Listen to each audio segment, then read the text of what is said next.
రాష్ట్ర ఉద్యోగుల జవాబుదారీతనాన్ని పెంచడానికి ఉత్తరప్రదేశ్ రాష్ట్ర ప్రభుత్వం ఒక పెద్ద అడుగు వేసింది. ఇప్పుడు అన్ని ప్రభుత్వ అధికారులు, ఉద్యోగులు మానవ సంపద పోర్టులో తమ చరాస్తులు, స్థిరాస్తుల పూర్తి వివరాలను ఆన్లైన్లో అందించడం తప్పనిసరైంది. రాష్ట్రంలోని 8 లక్షలకు పైగా రాష్ట్ర ఉద్యోగులు ఈ వ్యవస్థ పరిధిలోకి వస్తారు.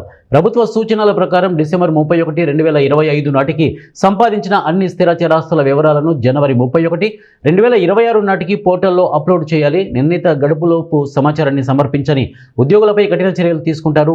జనవరి జీతం ఫిబ్రవరిలో నిలిపివేయవచ్చు. అంతేకాకుండా ప్రమోషన్లు కూడా నిలిపేయవచ్చు.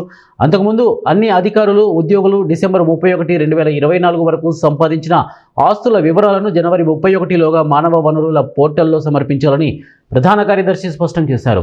ఈ ఫీచర్ జనవరి 1 నుండి పోర్టల్లో యాక్టివేట్ అవుతుంది. అన్ని విభాగాధిపతులు తమ సబార్డినేట్లు సకాలంలో పాటించేలా చూడాలని ప్రధాన కార్యదర్శి ఆదేశించారు. నిర్ణీత గడువులోపు ఆస్తి వివరాలను సమర్పించడంలో విఫలమైతే ప్రతికూలంగా పరిగణిస్తామని ఉత్తర్వుల్లో హెచ్చరిస్తున్నారు.